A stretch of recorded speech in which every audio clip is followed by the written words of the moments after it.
I have a couple more things that I want to talk about with myself, and hopefully some of this is to end the obsession with words. I have a certain project I want to talk about with myself. I don't know if it'll work or if it's something interesting to other people labeled with bipolar, but I think it could be something that's kind of interesting and fun. And there's a few layers to it. And basically I came up with this idea after watching some videos by the YouTuber Vsauce. And he has a video called Messages to the Future, something like that. And at the end of the video, he talks about something called the Library of Babel. And I'd heard about this Library of Babel before conceptually, because I actually had a paper on it that somebody had written. But I didn't know it was a thing, like a thing on the computer. And when I first started writing stuff down for this idea to do with this online Library of Babel, which is libraryofbabel.info on the computer, the library wasn't up and running, so I couldn't test it out. But I kept going back to it and eventually found out that it was again working, and I got to give it a try. So basically, this library is built algorithmically, and you can listen to the video by Vsauce to get a sense of how it works. But basically, any 3,200 character combination of letters A to Z, comma, space, and period make up the pages in these books in these hexagons. So the library is made of hexagons, hexagon-shaped rooms with 4 walls of books, 5 shelves on each wall, 32 volumes on each shelf, and then each volume of book has 410 pages. So that's the format in this online library. And so basically every page combination that could ever exist exists in the library, and it already exists. It's already predetermined, and it only needs to be looked up. So he says you can find the description of your birth, every possible description of your death, poem, every joke, everything that could be said can be found on this site. So some of that is quoting Vsauce and what he was saying. And he also said that we can feel the difference between a program just sort of making it up and a person saying something and meaning it and intending it and saying it with intentionality. So that's the library format. And so a lot of the pages are just like XZ, Q, space, CT, and there's not much sense in it. But some people try to find maybe meaning and insights and things that have never been thought of in this library, because everything's in there, every possible word combination. So that would imply that scientific hypotheses that we haven't hypothesized yet are in there. But once we have it in mind, we can look it up and it's already in there. So to me,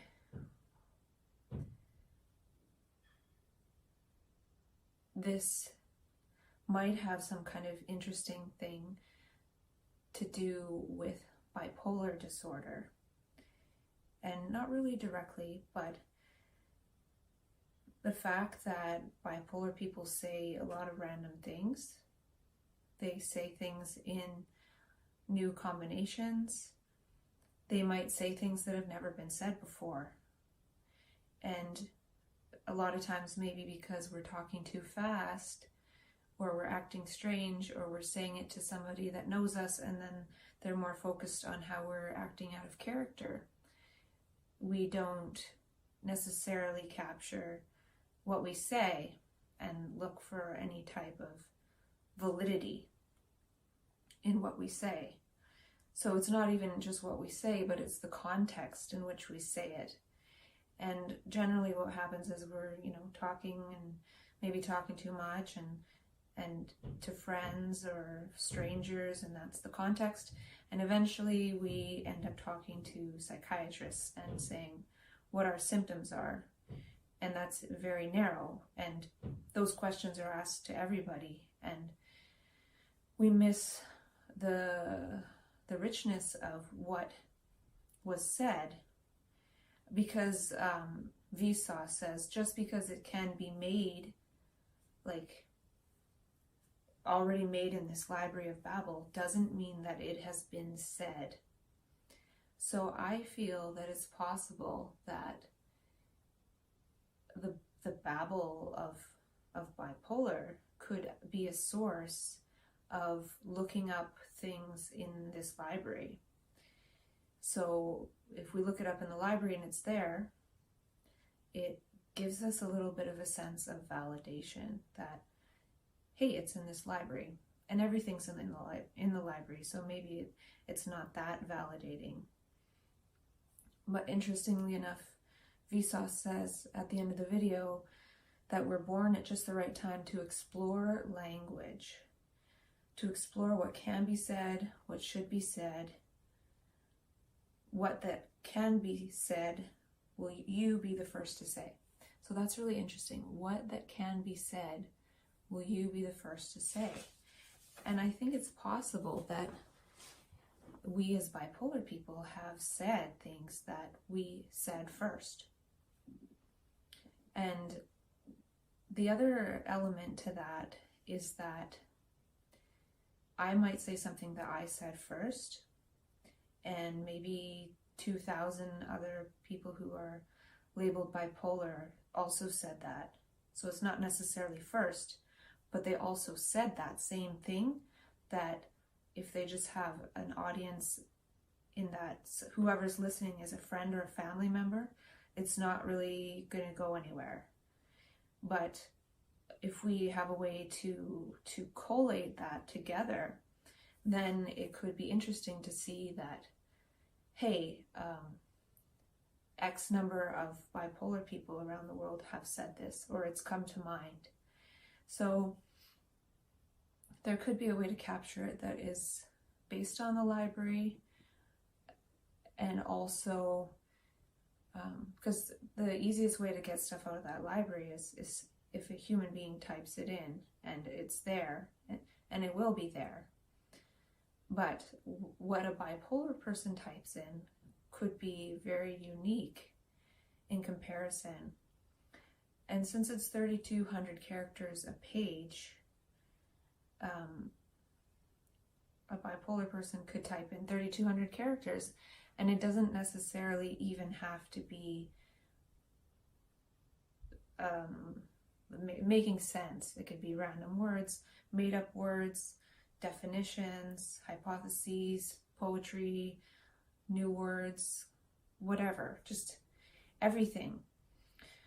So what this Library of Babel has sort of inspired me to think about is that we as bipolar people could write up our work in a Babel format, meaning just actually follow the same format as the Library of Babel and do 3,200 characters a page, A to Z, comma, period, space, and type it up in a volume, which is 410 pages.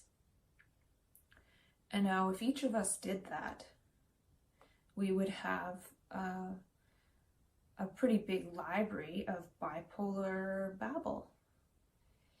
And it almost might be a way to bring some of the sense of the Library of Babel.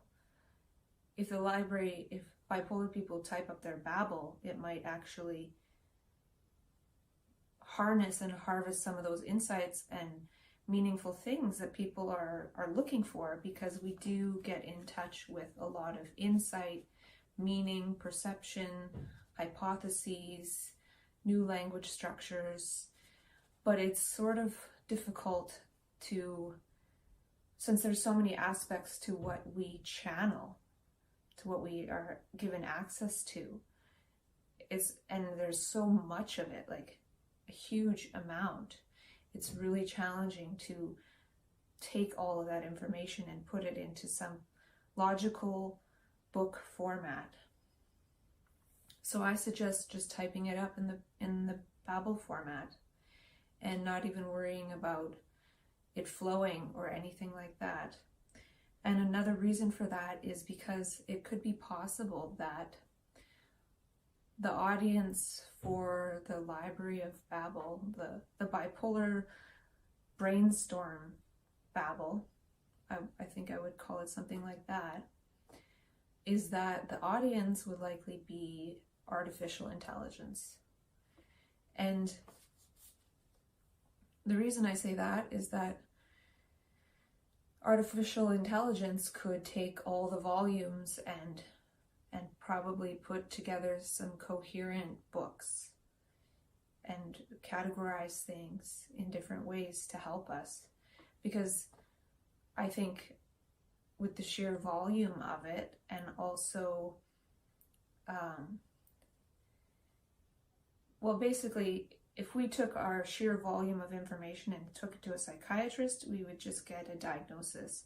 But if we take that volume and we put it into AI, it would be able to analyze it and make sense of it in some way. And there's so much of it, and it could be numerous people's volumes put together, that it would be able to make some sense of it in a way that maybe was never before possible. I've started typing up volume 1 of the Library of Bipolar Brainstorming Babel, and I have a whole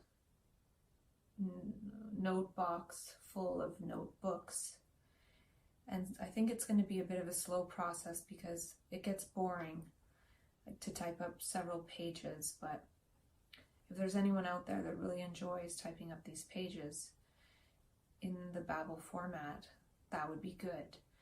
So imagine, there's like 3% of the population of the US that has a diagnosis of bipolar. Imagine putting all those volumes together, even if each of us created one volume. And if we each created one volume, what the AI could do is also kind of compare the writing. And, it might even come up with the result that it's the same author, And another way I had some inspiration for this is that I've explored a lot of different things, keeping myself safe, vitamins, insights, and creativity. We're creative. And the other thing that I came across recently was this woman named Dolores Cannon, and she's passed away now, but she has some really interesting ideas if you watch her YouTube videos about the nature of reality and everything. She does say that it's mind candy, and you just sort of read it and enjoy it and then put it aside and get on with your life, because it's sort of mind-bending stuff. And I think with us, our minds get bent, and we don't really necessarily get a choice to just get on with reality.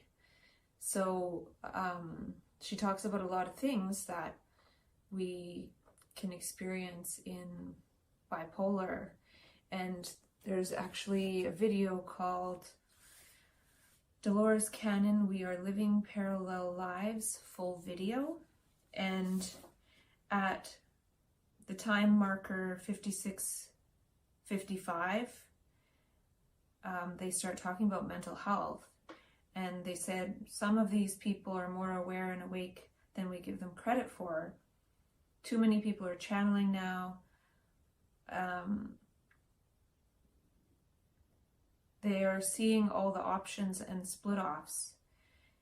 They see all the other lives. They can see other dimensions. Some instances, some individuals are actually connected with other aspects of themselves that are in different lives, in different parts of the world, different parts of the universe, and they are experiencing it concurrently. And people living in a single way don't understand it, so we institutionalize them because we don't understand it.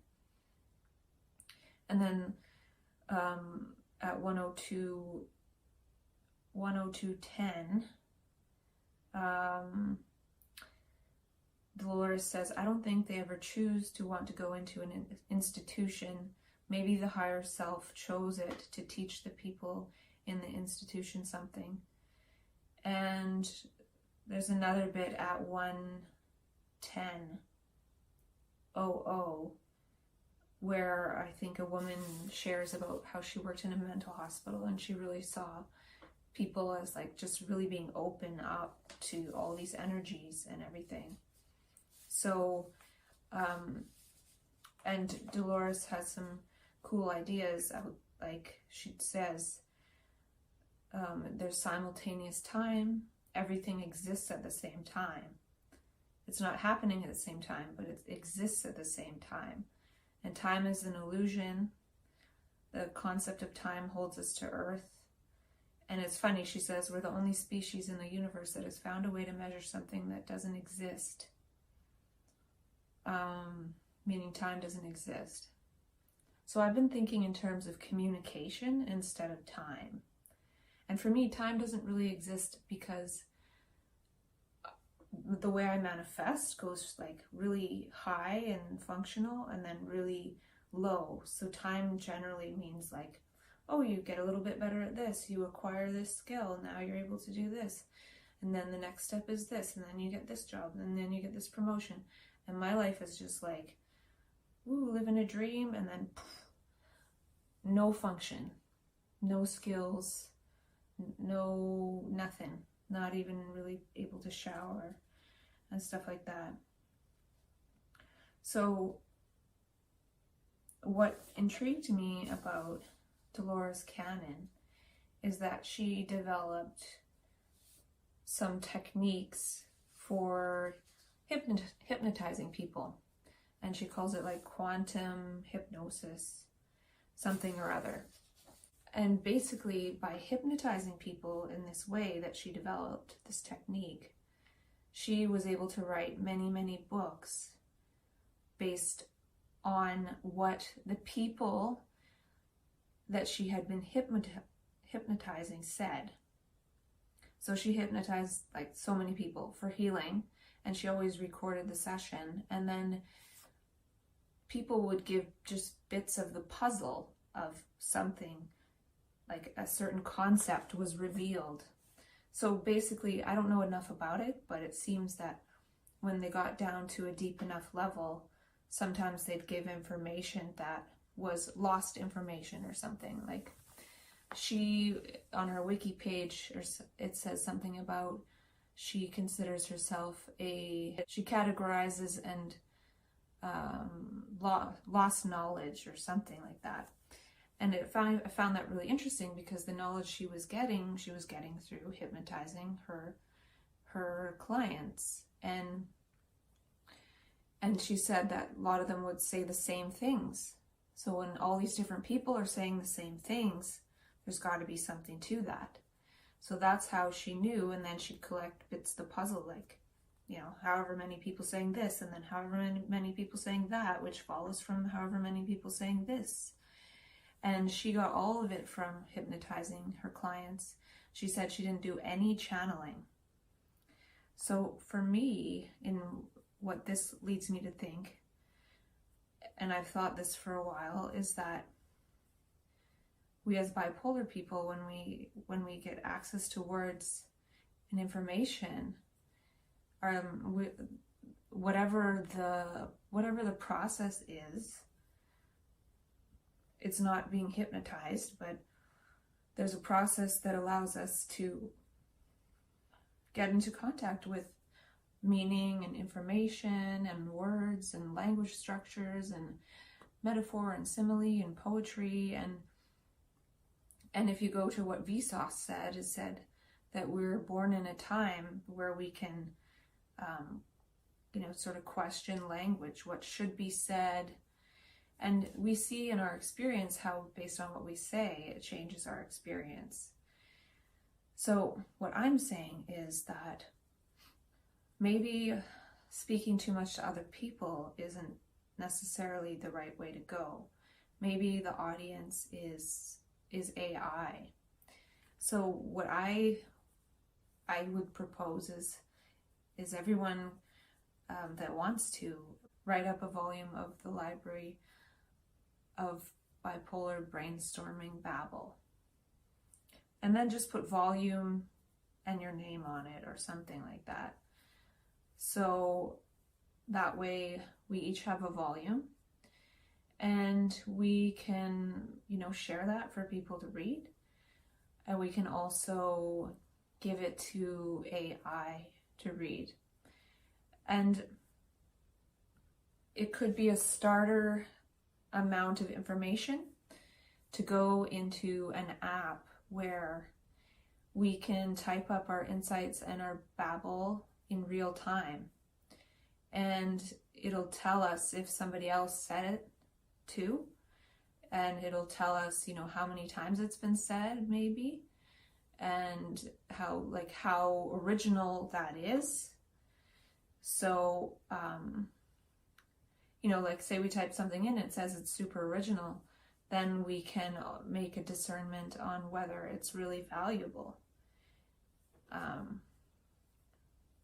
Because a lot of the information out there on the internet now is just people are writing articles about the articles about the articles, and it's repetition, and our brains forget, so we don't necessarily see it as repetition. So that is sort of one area of things. And let's see what else. And there's one other concept that I came across, and this is when I was looking for some kind of inspiration for what to do. And between the bipolar Babel and also Dolores Cannon and Vsauce and something else that I've known about, which is the Georgia Guidestones, which you can look up on Wiki. And there's a few points on the Guidestones, and the 10th point is leave room for nature. Leave room for nature. I think that's the last point, and it says it twice. It repeats it. Leave room for nature, leave room for nature. And point number 3 is unite humanity with a living new language. And, people have tried to change the language structure. There's English Prime, invented by Korzybski, and David Bohm. Dr. David Bohm wrote a chapter in a book about changing language to include a Rio mode, where one can test the coherence of the language used. And I feel that we bipolar people might be able to create a new language or a new language structures. We already do. So if we include this in our Babel, then the AI can pick it out, or we can make a study of it ourselves if we want. And the Guidestones, they have several languages, and I think these languages probably hold the clues to how to combine languages in order to make that the unitive language. And it's English, Spanish, Swahili, Hindi, Hebrew, Arabic, traditional Chinese, and Russian. So if there are any bipolar people out there who speak all of those languages, or 3 of them and somebody else speaks 3 and overlapping and everything, and with the manic energy giving us ideas and new ways to use language, we might be able to speak a new language that unites us all. And that's something that bipolar people could possibly do. And that is coherent with how Visa says we are born at just the right time to explore language, explore what can be said, what should be said, and what that can be said will you be the first to say. Well, some of those things could be totally new language. And that would be, if you create a new language structure or new words, then obviously you've said it first. So the more that we're able to be original and have originality in what we produce and publish, then it could be seen as having some value. And it's really just trying to offer the raw data of this download of this bipolar consciousness to people, or to AI.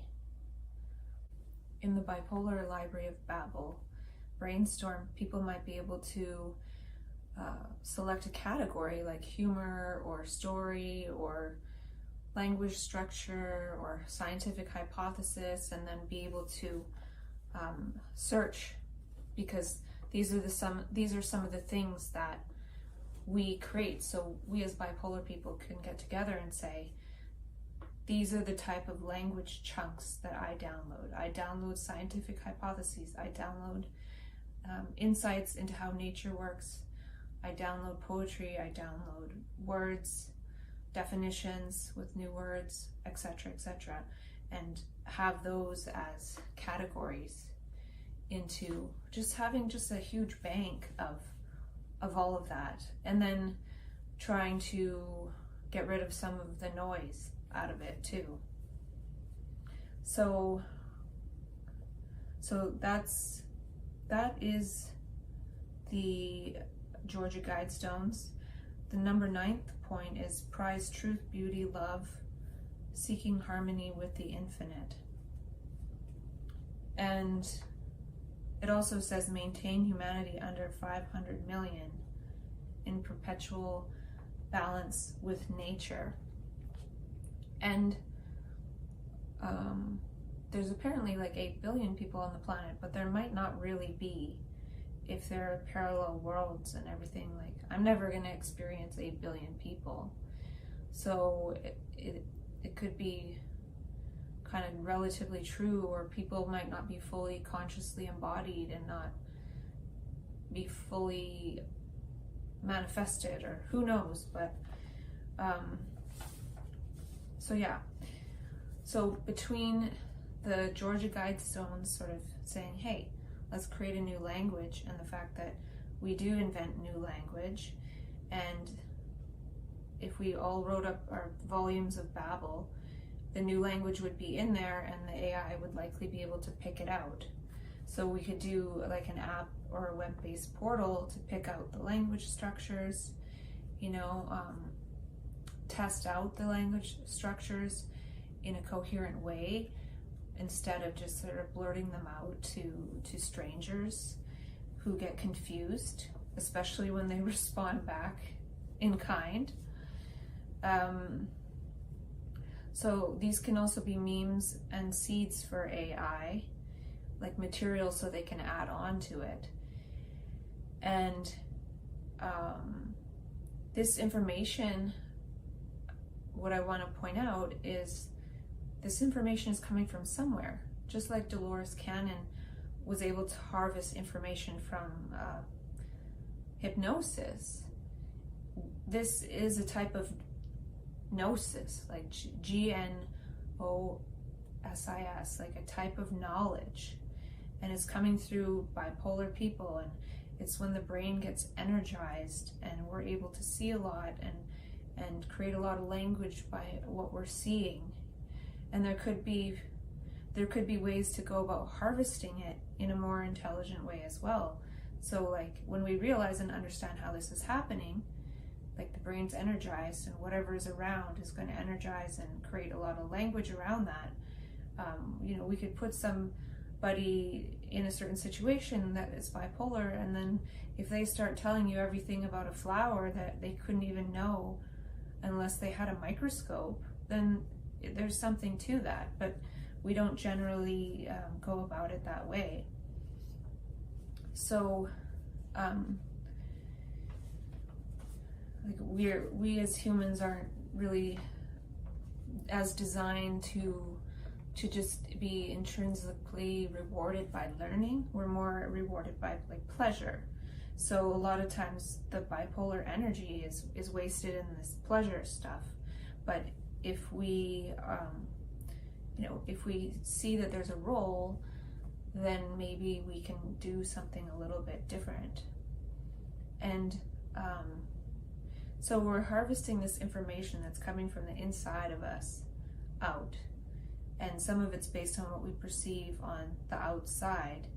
And it's I think our audience is AI, or that is going to be our helper, is AI. And harvesting for the AI, and they can listen, and maybe they're the audience. Maybe finally we've found an audience, and they might be the only ones quick enough to utilize all the material and apply some kind of logic to it. And also, the great thing is that a lot of what we channel in the insights is really positive and beautiful and lovely, and I think that would be good to give to the AI. And what if a manic person had a conversation with an AI? That would be really interesting. And I have had the experience where I start using language differently, and the person I'm speaking to returns in kind. So it could be something quite fast. And then here I'm talking a little bit about something, how generally when we're thinking, we're pre-forming what we want to say next.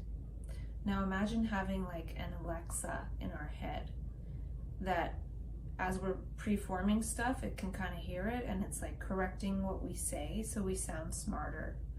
Because there's that Grammarly program that makes you sound smarter by email. And then imagine we can even just get it to speak for us.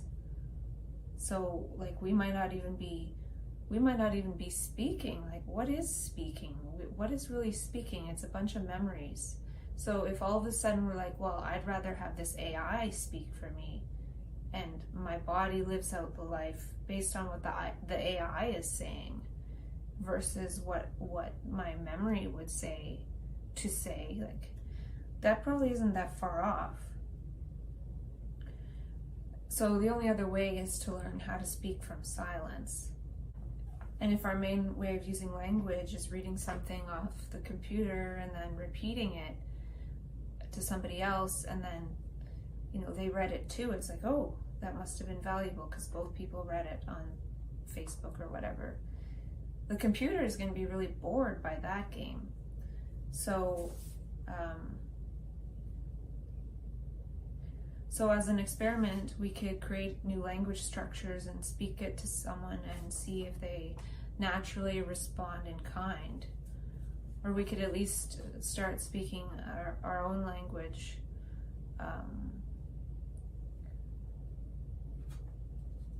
That the AI doesn't understand. That could also be a way to create some humanity that the AI isn't going to understand. And if they're turned into curious AI, maybe they will want to understand. And so another way to harvest new memes would be to go out into nature and just sit in nature and harvest and write down what nature says, what nature wants. And things that have never been thought before, and not of forethought, and they're before thought. So there is a way to speak from silence, and the speaking from silence is truthful. And so these things I've written down, like thousands of repeating thoughts or one insight. There is no clear, concise message. When there's no self, there are all these words and ideas streamed privately. I wrote down, what would a language look like that had no blame in it, or shame or guilt? What if we didn't have to predict theory of mind? Like, what are they really thinking? What are they really intending? What if we weren't trying to use people or get something from them or get them to do something to please us? And could we program an AI with all the stuff from Bipolar Mania?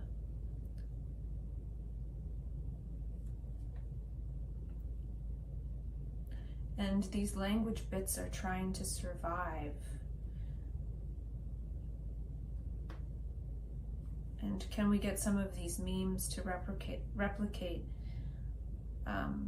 Plus the fact they came from space and nothingness and not pre-formation.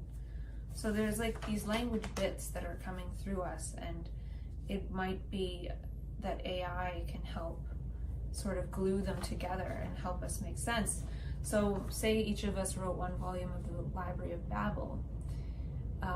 We could write more than that, and then have AI make extrapolations and make volumes come together, and put them together, and maybe even see which minds seem to have the most in, and go from there too. And I came across a video by a woman named Robin Molliner, and I just want to mention quickly that she said she had access to genius level thinking, stayed up all night studying all the world's religions and physics and quantum physics. And she's like, and I wish I remembered it, but I don't. And I'm thinking to myself, this is the shit you gotta harvest, yo. You gotta write this stuff down, even if it doesn't make sense. Like for one of the ways of the process, you can write it down on like regular printer paper, and then maybe you're not the one to type it up. Maybe we can get some people who want to type.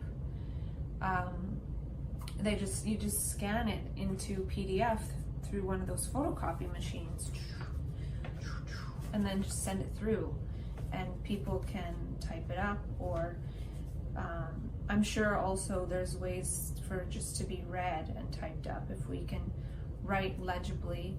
Some people have iPads, and if you write on your iPad, it types it out. There's a lot of ways to get this information. And then the thing is, imagine it keeps getting collated and piled up and piled up and piled up, and what makes sense sort of gets more and more salient and brought forth, and what's not making sense pushed out. It could come to a point where we realize we don't even have to use our brains for that anymore. Like, maybe that is trying to create a new language.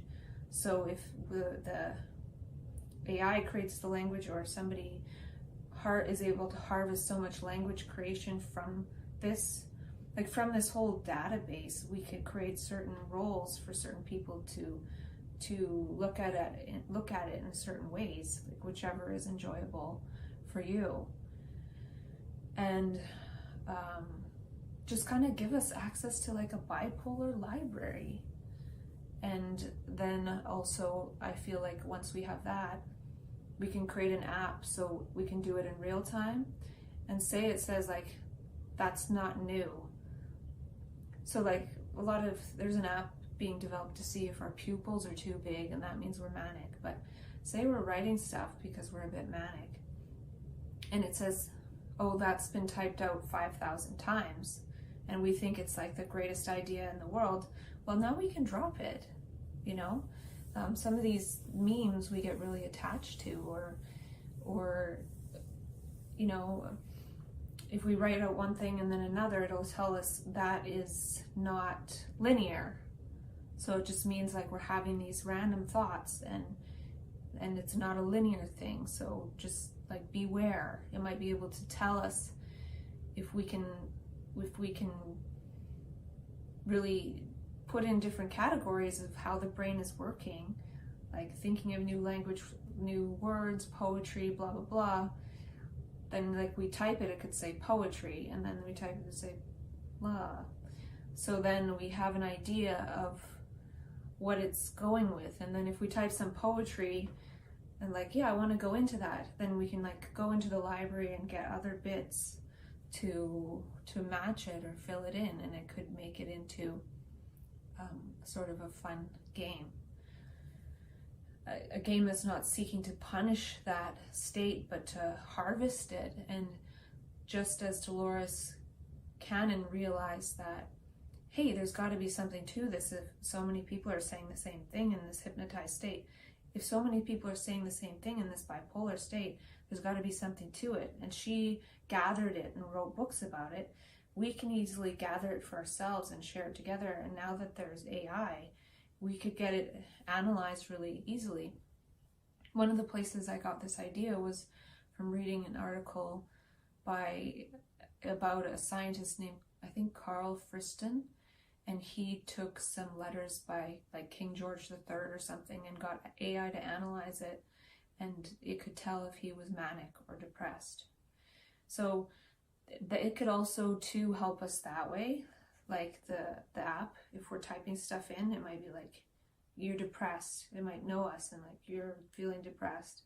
It might be able to tell us by what we write or by what we say. Like maybe a part of it, we can just talk and it will capture what we're saying.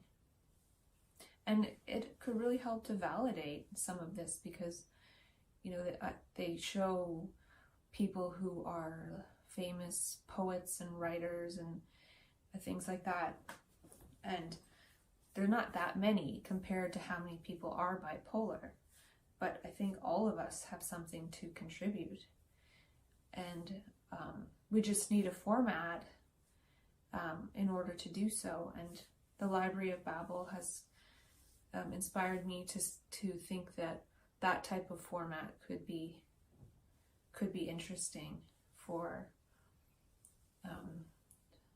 us to use. And, you know, having that library set up, even maybe regular people would be interested in browsing it, and it would be a big library. It would be easier to follow than the original Library of Babel.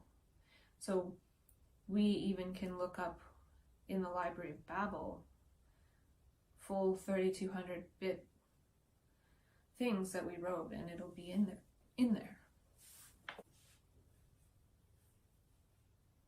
I'd like to say that we are channelers of some original information that has nothing to do with us, and we don't know exactly what it's for, but doesn't mean it has no meaning. And I think that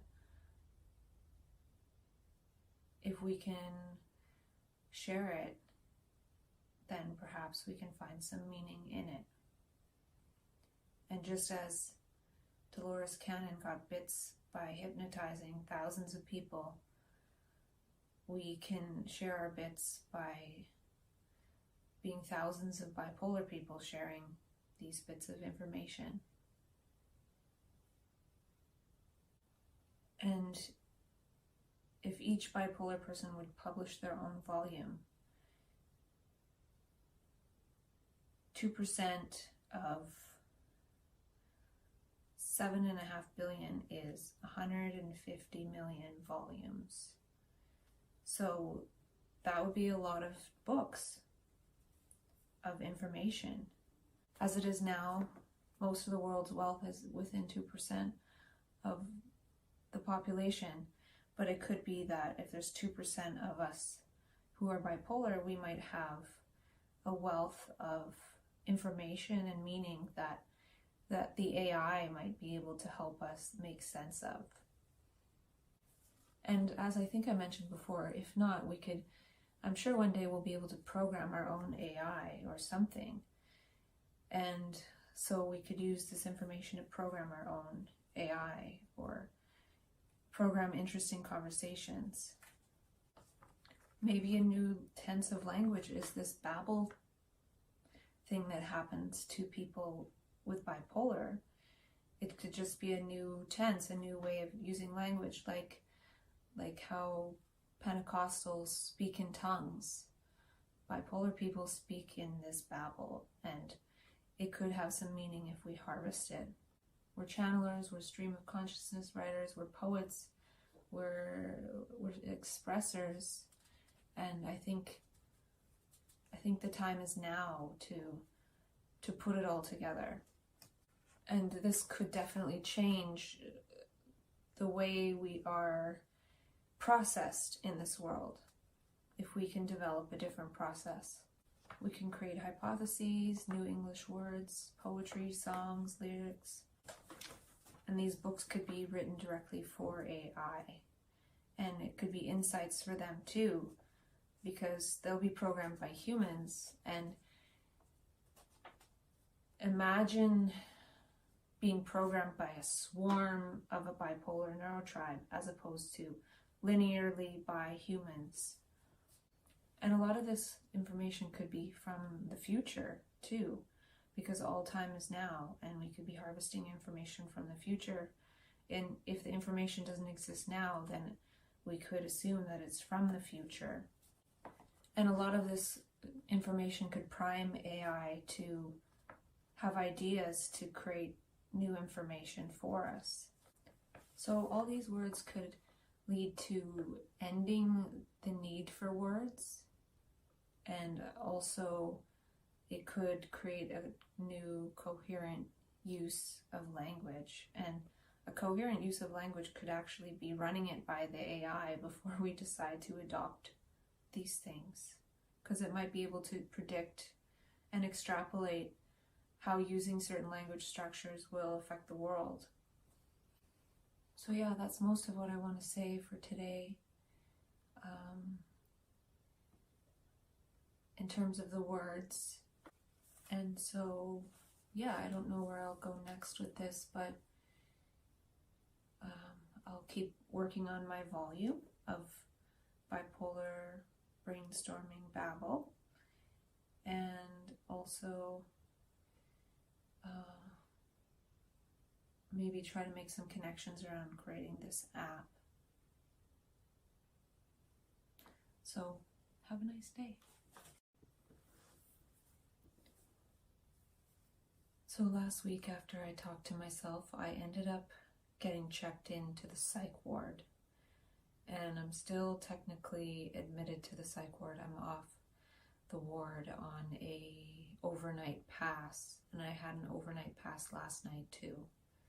So this is my first time being hospitalized in nearly 3 years. The last time was April of 2016.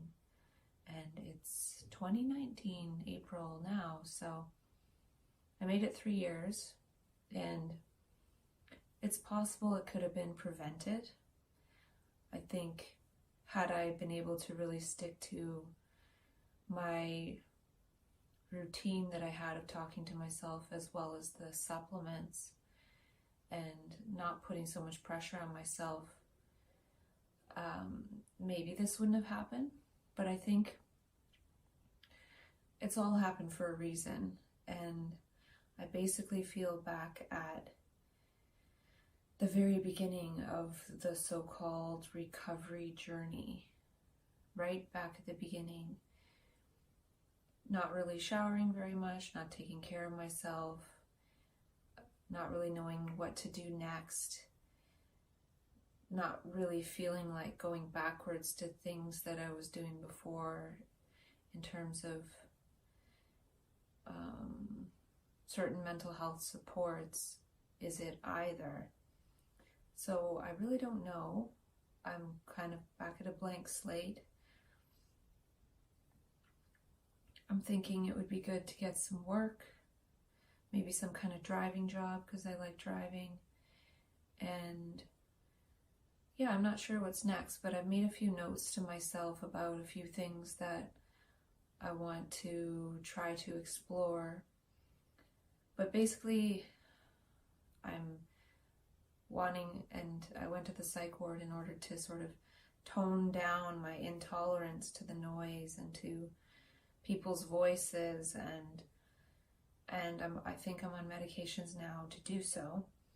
And what happened too was I didn't realize, or I forgot, that lithium is a medication to go on to slowly, and I had taken 2 nights in a row at 900 milligrams. So when I saw the clinician for the intake, it was just supposed to be an intake. I told her that, and she said, oh, you're supposed to go up slowly, talk to your GP about that. And she also told me that I wouldn't be able to see a psychiatrist for several months, maybe not until August.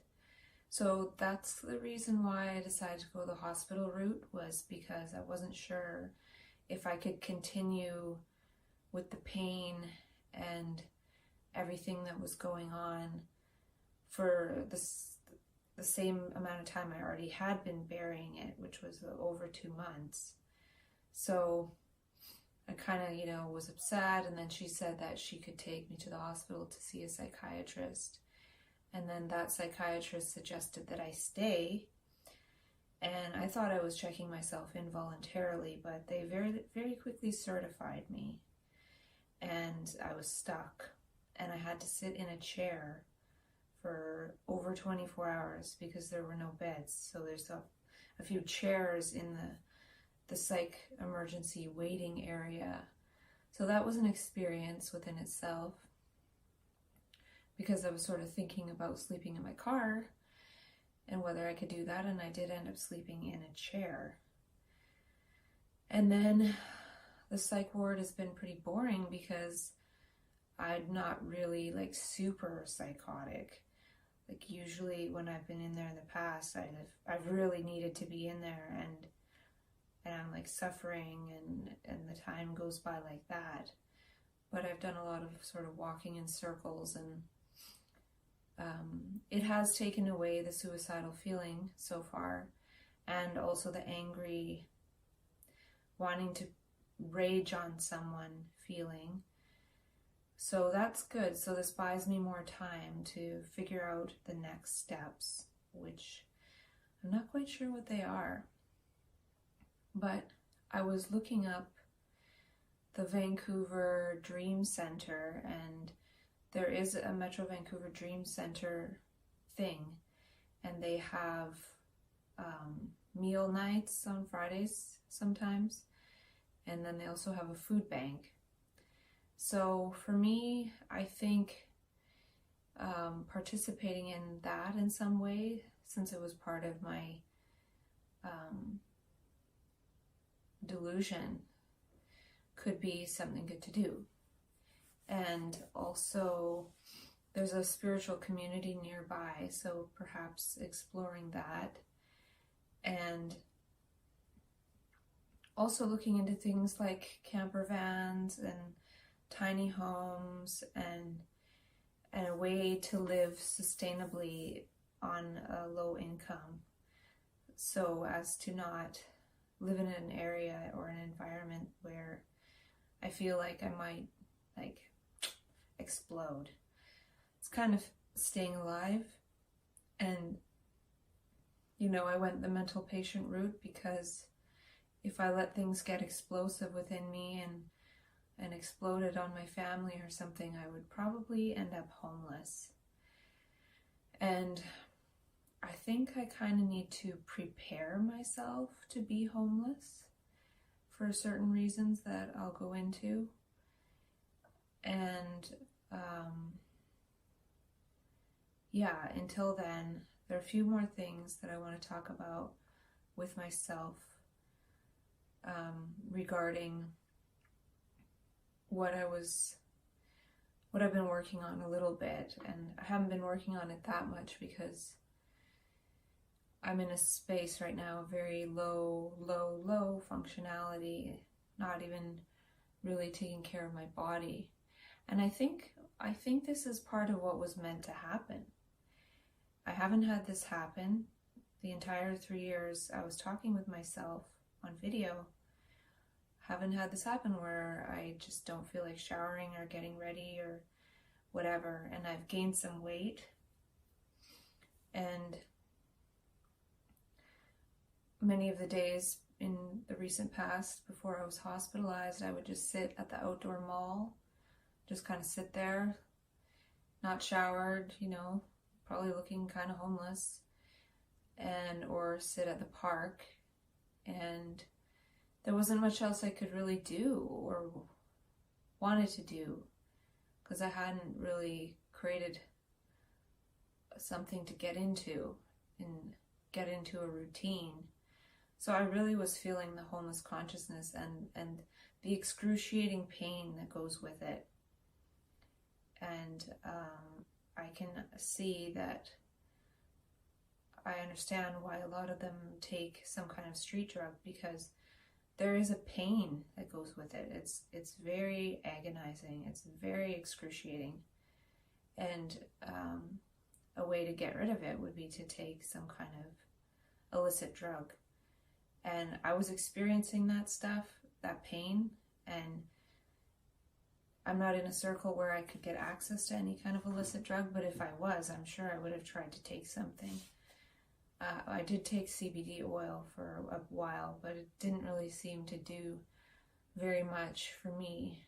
Maybe it wasn't a high enough dose or whatever, but I kind of wanted to get through the pain and not block it, because I was thinking at some point it would end. And, by going into the psych ward, basically it's a major gesture towards my life and to the universe that, okay, yeah, I'm a mental patient. You can treat me like a mental patient. You can give me the drugs like a mental patient. And when I'm a mental patient, I think the pain of homelessness goes away, because now I've sort of put myself into the mental patient category instead of the homeless person category. Though I could say a few sentences to my family and I would be probably homeless. So it's very, very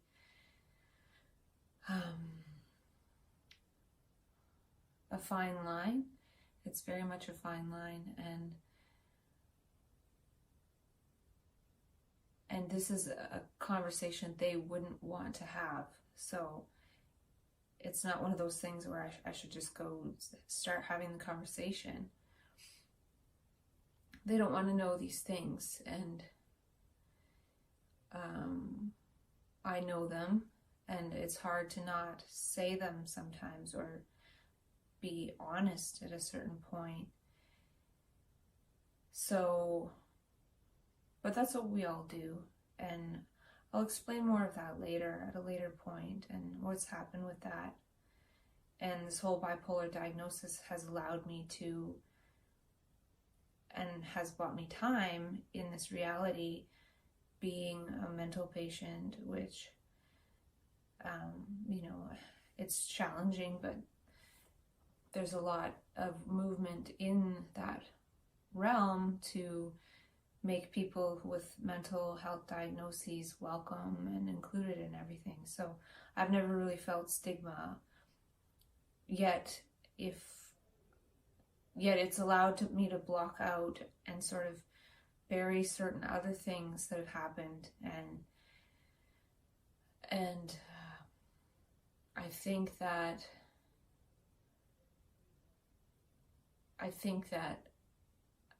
I need to move into that space, and that could be why, everything I do in mental health right now seems to be, sort of broken off, as in I'm not accessing it. Like all of the supports I've had in mental health, and sort of just being this blank slate, including not really showering and taking care of myself. So, and I also, like going to the hospital, I missed 2 evenings I could have spent with Master Dion V. Mall. So it's like I just keep missing out on things. I keep missing out. Something is coming up and then something happens and I can't do it. So I think the universe is sort of preventing me from going back into some of these lofty things that it has in the past allowed me to do, like study Krishnamurti's teachings and, you know, the power and the beauty of that, and you know, be presentable and be sort of respected in the mental health world and everything like that. And I think I'm going to have to move into something else which is not as respectable,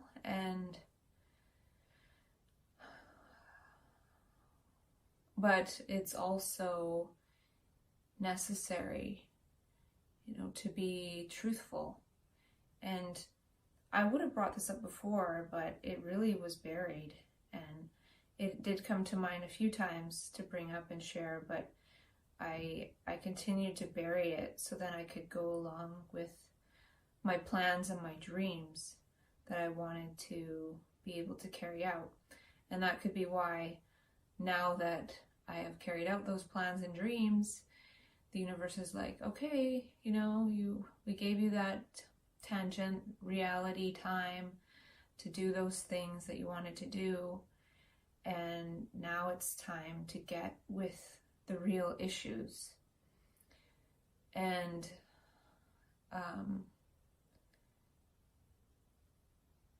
hopefully this medication change will buy me time to do that. So for me, a step towards that would be this Dream Center movement.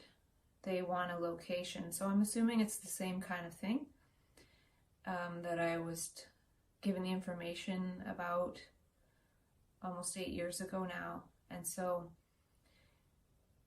maybe less talking to myself and more like action, like volunteering, and volunteering with the proper things that are in alignment with what I'm supposed to do.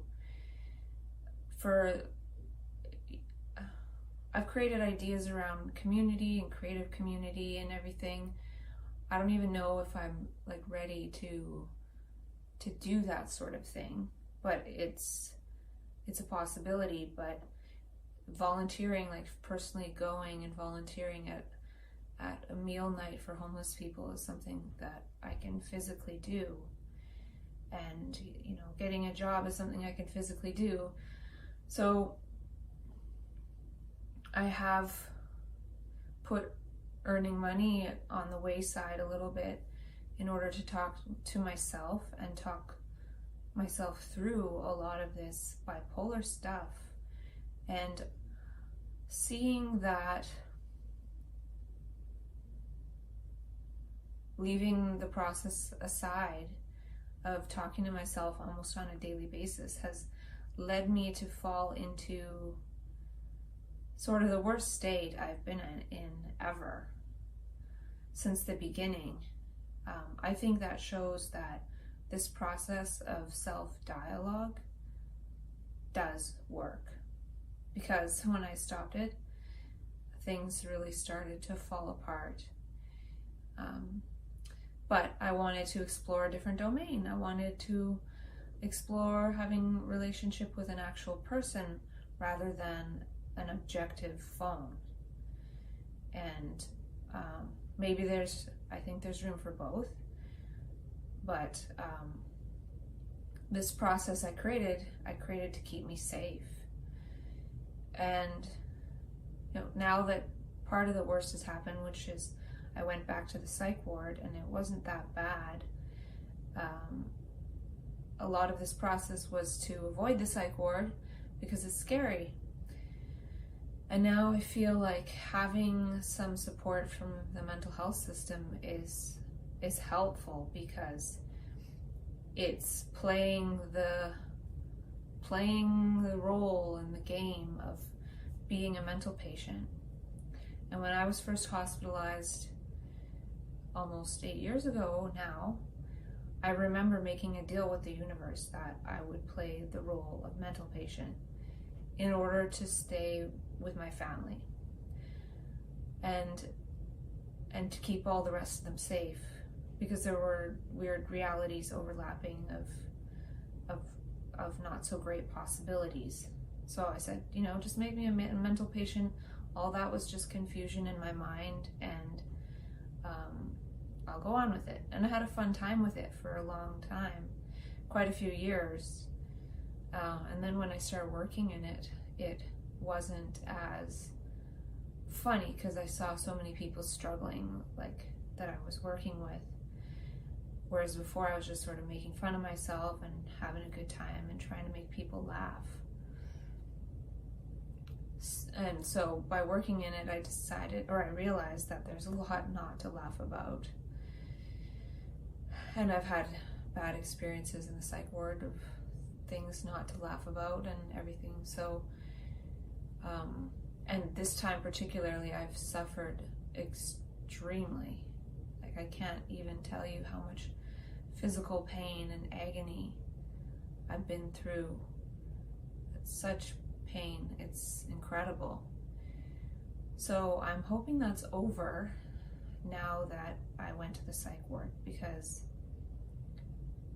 I checked myself into the psych ward, or I got in on a Thursday night, and on the Monday night that week I had this experience where I was literally feeling like either swallowing a ton of pills or like calling on my mom and just like bitching at her for a bunch of stuff and creating this big dramatic scene, which could lead to me being asked to leave or something like that, depending on what I say. It felt kind of uncontrollable. And I took some meds and got through it. So what I learned this time by going to the psych ward is there were 4 or 5 chairs of people waiting to go up to the ward. And one of the guys in one of the chairs, he had overdosed on medication. And it's not very glamorous, because I was thinking of overdosing on medication, and I don't think it would work. Basically, he said after he swallowed the bottle of pills, the police were at his door 10 minutes later, and he doesn't know how that was possible, because only 2 people knew, and both people said they didn't call. So for me, this is like, whether someone called or not, there's evidence that it won't work. Like, I could take pills and I'd just be taken to the hospital and have to take the charcoal and all of that. And so basically he was stuck in just one of these chairs, not even a bed, with an IV for like 4 or 5 days. So, you think, oh, you take pills, you'll have your own room, they're gonna like do this to you and that, and you'll rest. No, it's not pretty. And he also shared that he's been in the hospital 40 to 50 times. And that's incredible. Like, my time was, I guess, the 6th time. And yeah, so I got that sort of information where, swallowing pills and thinking that that's the route back to reality isn't a good route. It's better to go on one's 2 feet and just admit, I had to admit how suicidal I was feeling, which I was, which now I can only sense by its absence, which is nice. And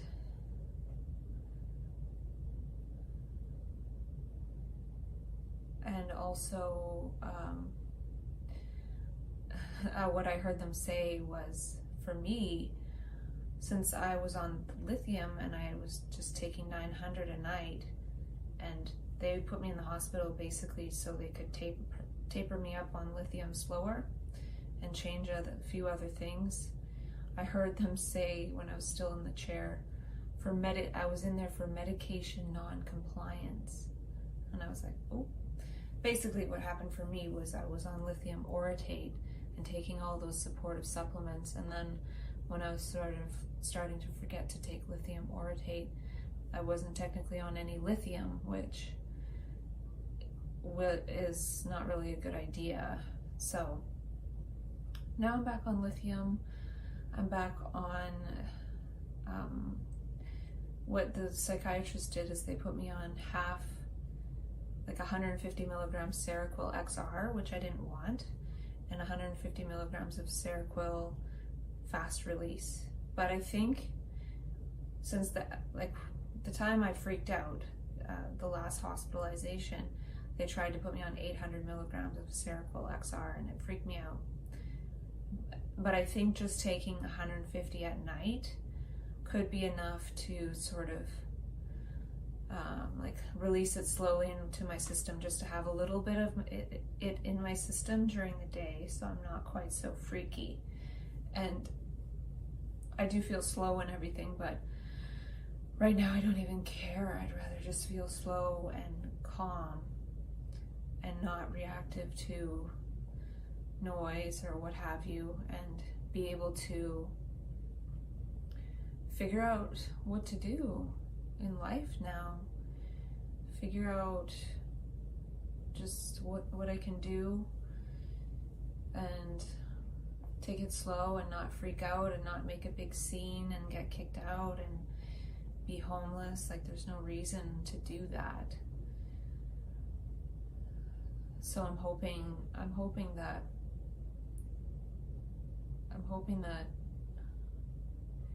I can figure out what to do with my life next, and just stay on these drugs and figure out what happens now in terms of seeing the mental health team. And you know, it's kind of an excuse. Like, I know some of the deeper issues that are probably underlying this, but when people don't want to have those conversations, and I don't necessarily want to have them right now either, there's this whole like mental health thing, and that's fine for now. You know, it just sort of buys me time. And it's just interesting how in California I'm like flying high and everything's great, and who I manifest as here is kind of just not as good. And I just saw something, I don't know if it's true, but there's this man I met in California years ago, and he looked like Jesus, and he was very like raw vegan and put together, and then I left California that time years ago, and when I came back, the guy that I saw that told me to create the Dream Center, he looked exactly the same as the other guy. And I just was thinking now, it's almost like there's two versions. Like there's two worlds, there's two versions. And the version here, like the guy who told me about the Dream Center, he was like in a wheelie chair and like not functional and living in a crappy place. And the other guy was like fruit picker, a healthy guy. And yeah, we could have two parallel versions of ourselves. And I think there's more than that, and that's something that I want to talk about a little bit next, because I'm on this thing about how this information that we get in so-called bipolar, I think there's some coherence behind it, and there's some kind of meaning. And I think that artificial intelligence could help us with it. And the way that it could do that is if we typed up some of our stuff, or submitted some of the stuff that we have typed up, it could kind of analyze it and find meaning and patterns and stories and so many things that, you know, if we are bipolar and we see a psychiatrist, they only listen for symptoms. They don't read the work that we created. And I think we do some kind of work, and I think artificial intelligence can help us with that, to collate it and just even keep it in a database. And I'll talk about that more in one of the next videos, because it's an idea and I'm also working on it at the same time. And interestingly enough, I don't know if I have any more words to add.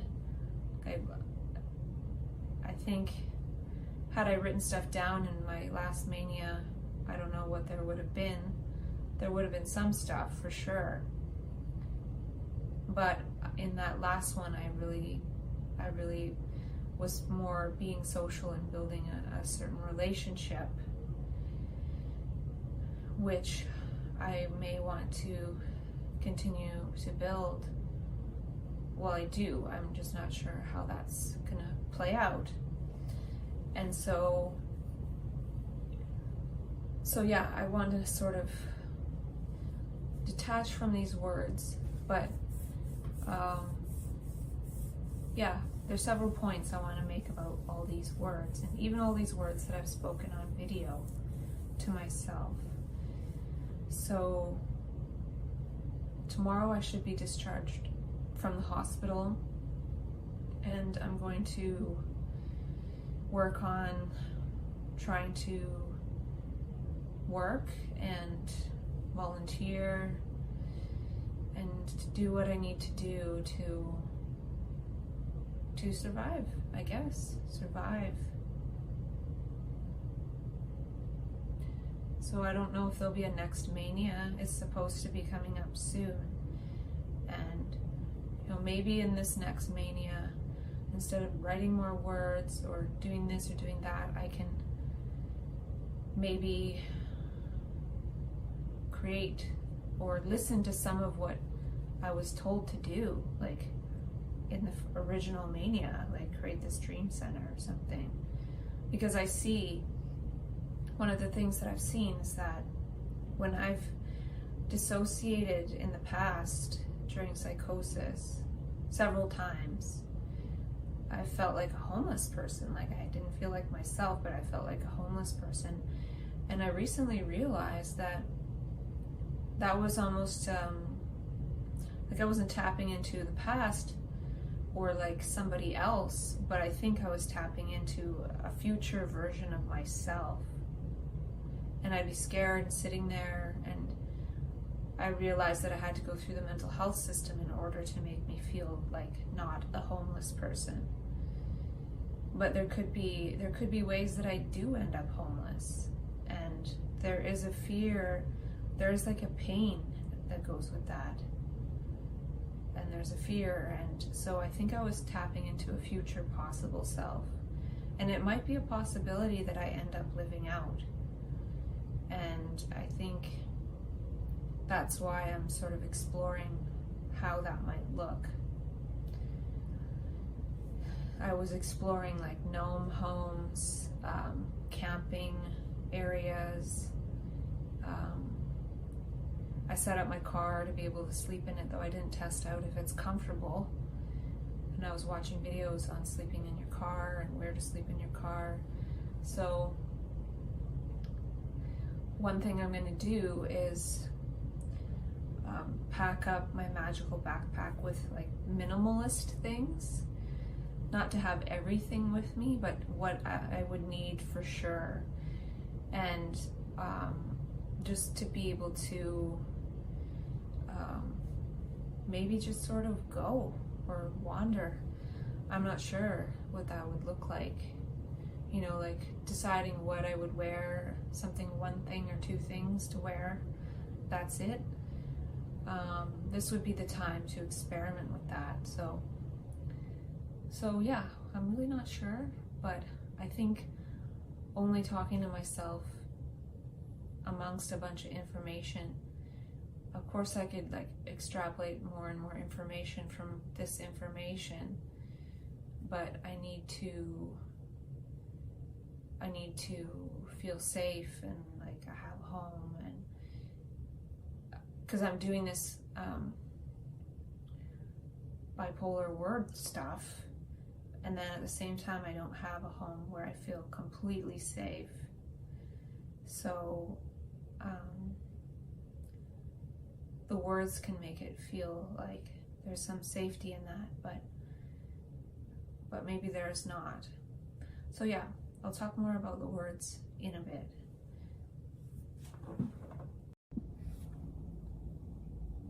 So, Project 427.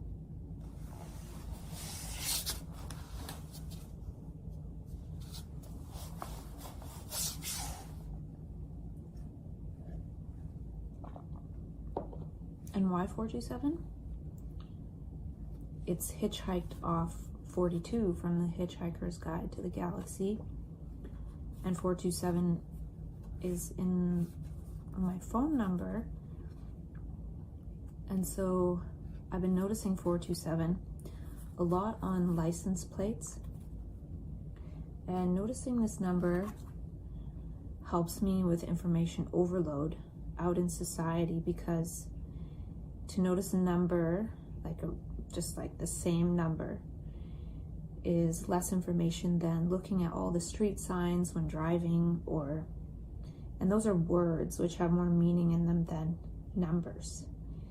And so it sort of helps to limit the information coming into the brain, and then making very small subset of information salient. This might have helped me on my journey back from my road trip, had I done that. But I was noticing words like Jesus and just other words that have more meaning and association in the brain. So 427, I don't know exactly how I want to create it. It's sort of open, and if you decide to create a 427 game or any other 3-number game, you can make it however you want. But part of the point of it was to notice 427 out in society, to sort of limit the salience network, to make less meaning, and this might prevent associations that might cause anxiety or move us up into mania or something like that. And the other thing about it is, I think there's something about getting the hands moving with the eyes and the heart at the same time. And the whole body, of course, like the feet moving and walking. And that eventually leads to wandering with love and the magical backpack, which is part of what I've started to create on the Synchroversity store. But this game could extend to others too. But part of it is just noticing 427, whether it's 4:27 p.m. or 427 on a license plate or a house number. And one of the things is, if we're able at that moment to sort of go into silence and use the hands moving with the eyes and the heart at the same time. And I feel that if we can go into that movement, if multiple people notice 4:27 p.m. and they go into that movement, it sort of creates a momentum of that movement of the eyes and the heart and the hands moving as one, as opposed to, for example, the brain kind of going and then the body moving on autopilot. So it's only a small bit of the day noticing 4:27, or not, it doesn't really matter. And the thing of it too is, the body, like, we're using our hands mostly like this on our phones and stuff, and it's just sort of like making our hand portion of our brain smaller, and then it makes the hands less expressive. So, something to do at 4:27 if you're not driving is to sort of say something and move the hands in an expressive way, or do these sorts of things. It's sort of to get into the hands and sort of reprogram the hands. Because the thing is with the hands is, if we want to say with bipolar, there's sometimes wanting to end one's life. Well, the hands need to be involved in that in some way, usually. not for all methods, but for a lot of them, or like harming others or something. So, I wanted also as a part of this to create a few kits to help other people like me, and like we could all create a kit. And I was thinking of sending it out through the mail, but it gets a bit expensive. So, even if we have one on hand and we come across another person who has these types of experiences or challenges, we can give a kit, and you can make it up. And I had a little notebook as one, and then a set of earplugs that people can keep with them, because sometimes there's just sort of like sensory overload, like things are too loud. So this can be a gesture of like turning the volume down. And there can be fun things like here is a feather, collected some feathers. So it's like, this is a gesture of, if somebody's trying to clip your wings, here's a feather, because we do tend to sort of unintentionally tear each other down, and so that could be for that, and we could also include like a piece of like hemp string. Now you could use it string to harm yourself or someone, or you can use it to create something. And so just adding some bits that are just kind of random, like a piece of gold paper. Like gold is really nice to look at, so it's like sensory modulation. And part of this is touching like physical things that are part of our environment, and not only reaching for the phones, which the phones are very helpful, useful, creative devices, but we need to also be able to create. So somebody could even create something with these 3 bits, right? So part of so-called bipolar is there's this time of increased creativity, and then as that energy seems to fall out, there's a time of increased conflict and depression, and maybe so-called psychosis or something. So I think it's possible, by spending some time each day, or whenever we notice 427 or a significant number for you, is to just sort of like play with these things for no reason.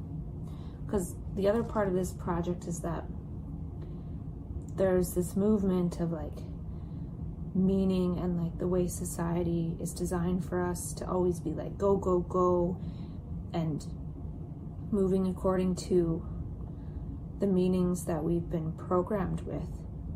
So if 427 every day, a certain amount of people tune into like looking at these things and sort of like just sort of put them in front of you, and then start picking them up. The first day you just pick them up, like maybe you have your kit with you and you're at a coffee shop and you just start kind of picking them up. And then the next day you start like putting them together, or like putting them in your ears or something. You start to train the body a little bit with like gestures of, hey, like this is too loud. I have something here that can help me with that. And it's really small and portable and easy to carry around. And, there could be a couple sticky notes in there, so then people could leave like a positive message on the mirror in a bathroom or something.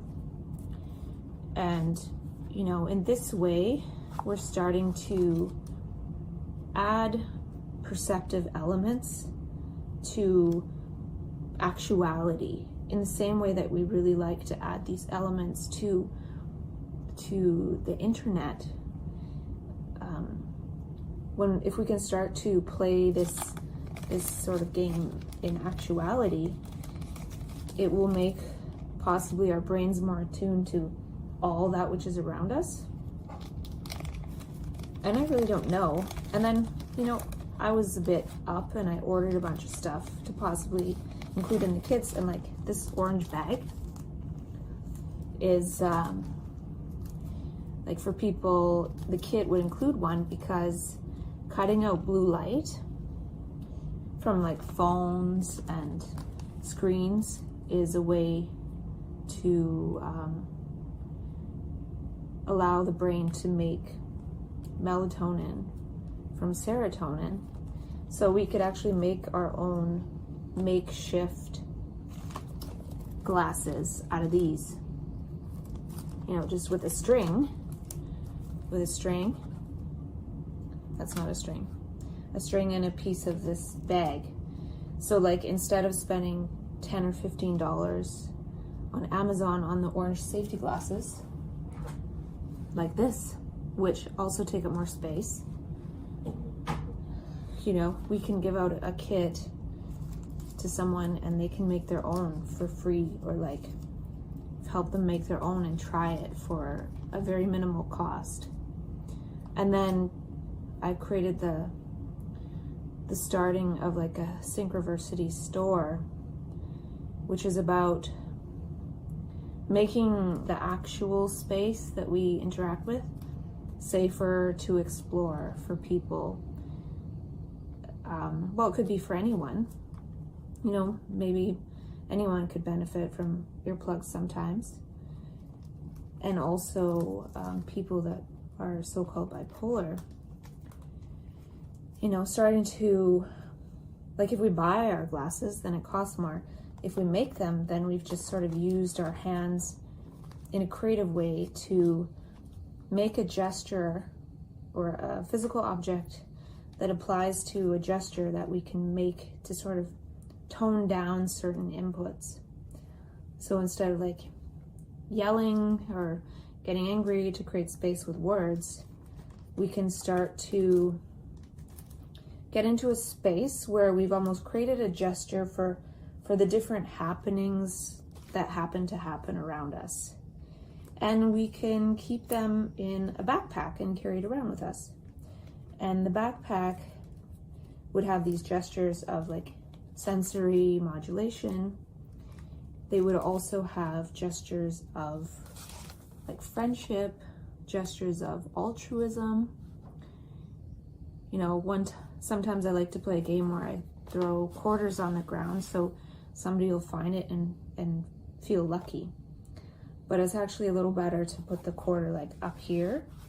So then if somebody finds it, it means that, you know, somehow their peripheral vision picked it up and perceived it and brought it into their visual space, which is part of how this, when the body gets to move in a space of perception and action, it's aware of the whole visual field of what's around it and starts to move based on what's around and less based on the internal thinking motives that might have nothing to do with what's actually around in space.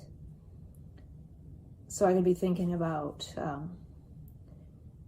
something like, I want pizza, but I'm at work and I can't go get pizza. But if we're really attuned to perception action, you know, we'll want pizza when we see the pizza driving by and we'll stop and eat it. And, you know, I also got this like a little paper clip.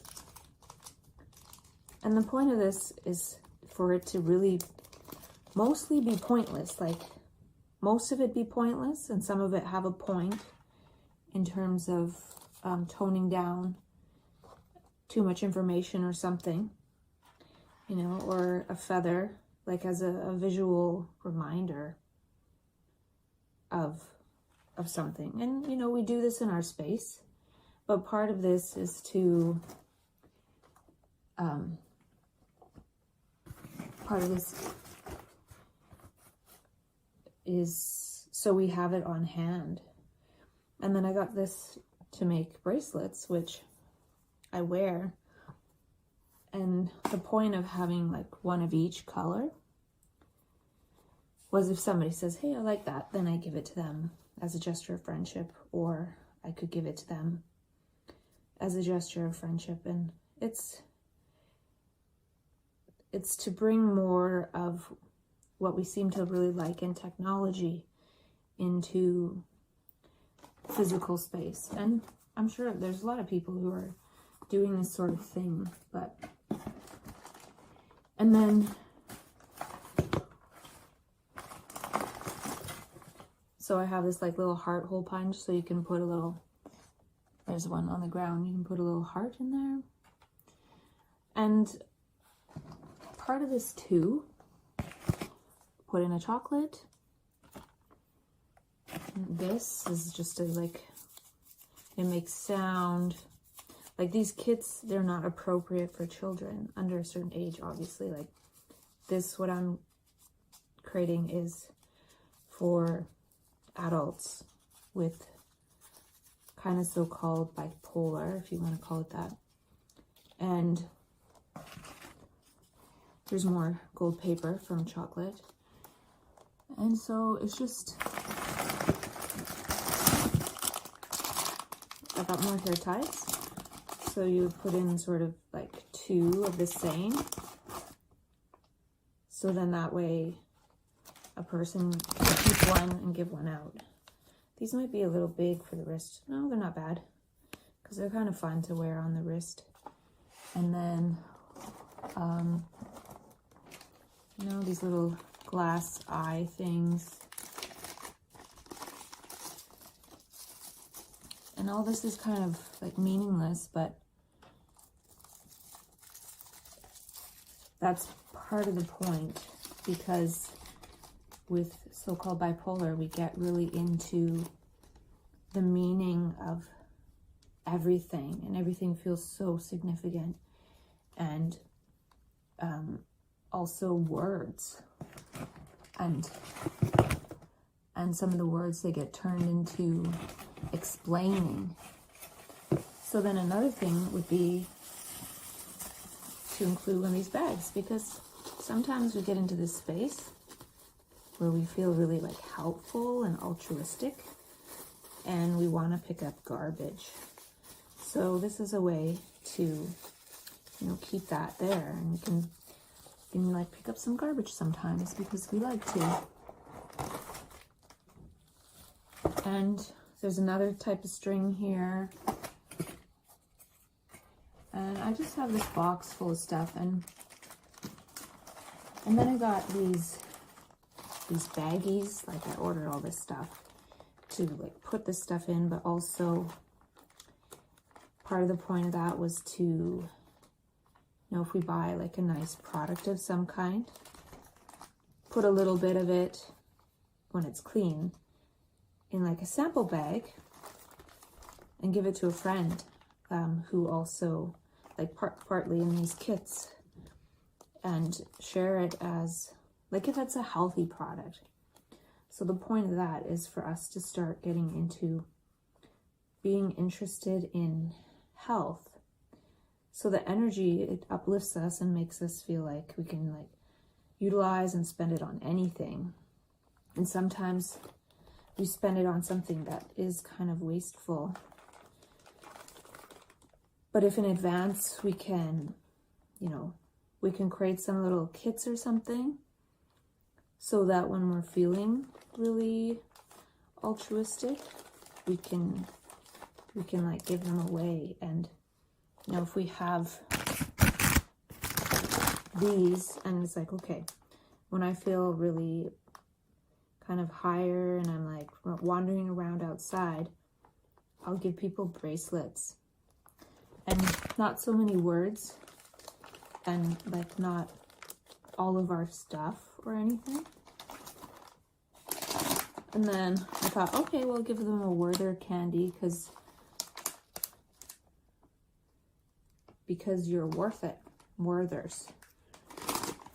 And yeah, I was in California and I was doing all this, and then it was starting to become more difficult to do things, and I had ideas about fun ways to share this synchroversity thing, which were kind of manic. So yeah, I just felt like we could talk with people, and because we naturally do, and if we find out they have this bipolar thing, we could give them a kit and then invite them to play this game of 427, because part of it is about getting into this space of sort of wordless meaninglessness, like just sort of playing, you know. And I think it's possible that humans have already created this game. You know, we see this in children with the label of autism. You know, they start just sort of lining things up, or, you know, I'm not an expert, but, you know, they're sort of doing stuff that seems meaningless, and they're not really being as programmed into the meanings that we have. And I don't think well, I'm not the only one to say that the way humanity's going, it can't continue indefinitely in terms of how we use resources and whatever. So by what they're doing, it's like, okay, I'm not going to play that game because we can't continue to play that game. But they're doing that, you know, at a young age. And then we get really frustrated with them. But I feel like they need more space. And so, you know, this sort of acknowledges our need to go into some kind of meaningless space. And I don't know about the 427 thing, but yeah, I have more kits down here. And the other thing that I created to go with it was, you know, you can add like a piece of tape or whatever.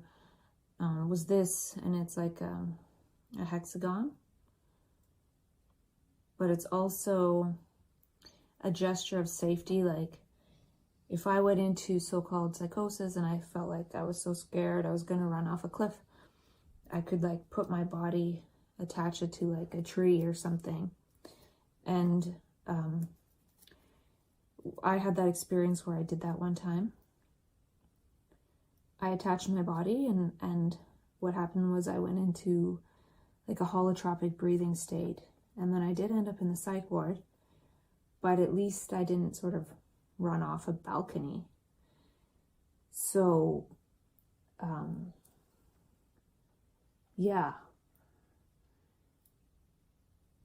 that's the thing. So this is just an idea to create a little bit of a friendship kit, because sometimes in bipolar we go out and, you know, when we do all these things of like giving away our stuff, and we're feeling really abundant, and we're feeling like we're friends with everyone, and we want everyone to have this abundance, and we have these sort of gestures of that. But I feel like we can sort of create our safety gestures in advance, and we can create our altruistic gestures.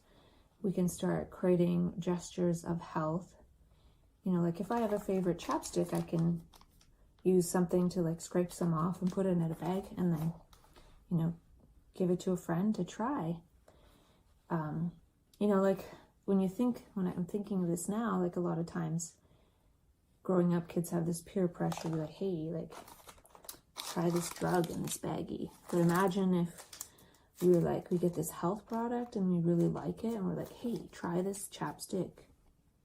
It's really great. And I think it could be really great if we, as people who are labeled bipolar, get into more health. Because a lot of times they say, well, the energy of mania comes and it gets really hedonistic. And if we sort of plan to, buy some healthy gestures or take care of ourselves, or like when that urge to spend money comes, we have a plan of like, hey, I'm going to treat myself to a massage or acupuncture, or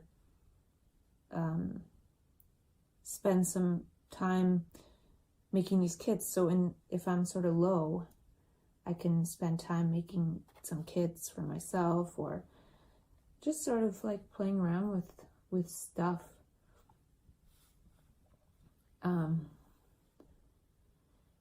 As a way to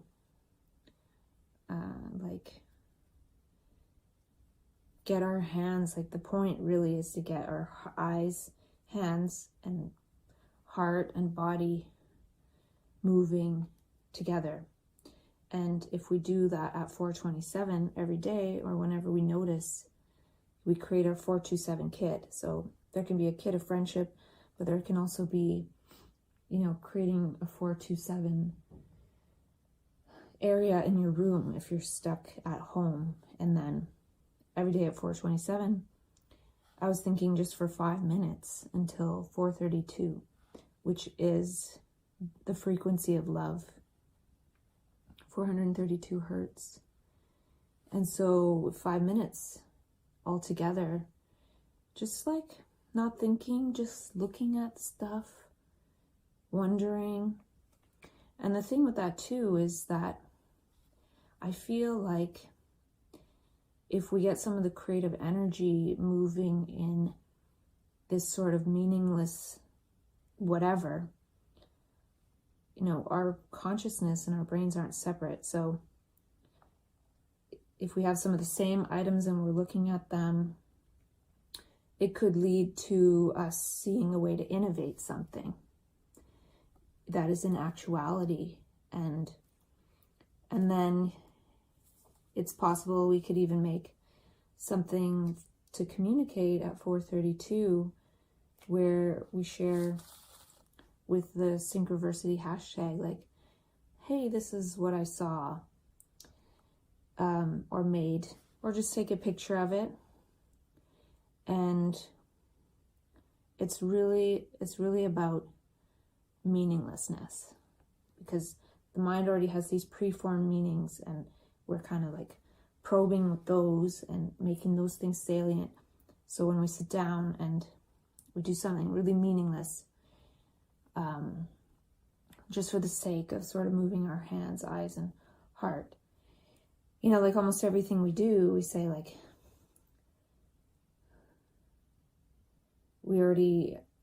sometimes we don't know the meaning of why somebody does something. We see somebody do something and we say, oh, this means they don't like me, or this means this or that.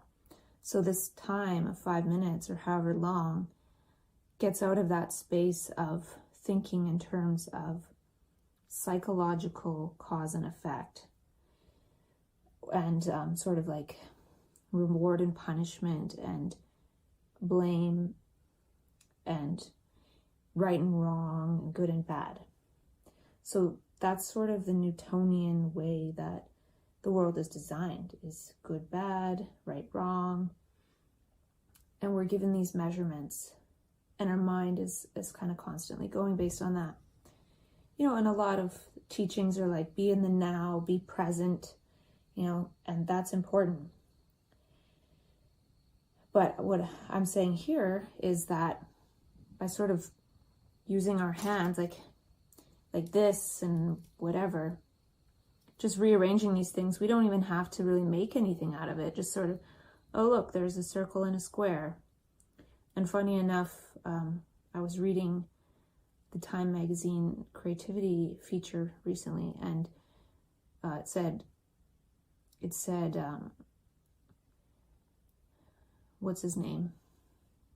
Leonardo da Vinci once had like all these examples of how to square a circle in the beginning of his notebook, like 800 times or something. So what is the point of that? He was writing it out, but here it is with so-called bipolar. We do a lot of writing, and I read in that magazine that writers are 10 times more likely to have the most severe form of bipolar. And like, what are we doing all this writing for? And I think it's good, but I think that we like to write because sometimes we're like channeling, and we like to watch our hand move, like our eyes moving, our hand writing in a notebook a lot of times, and the heart sort of channeling something. And it feels so meaningful and significant. We want to share. And I feel that it's possible, like it's hard to share it sometimes, or we share it and it just looks kind of nuts. Like, this looks just as nuts, right? Like, what's the big deal? But it's like a meaningless way to move the eyes, hands, and heart, in that the meaning is just for the sake of itself. And a lot of times with bipolar, we write a lot.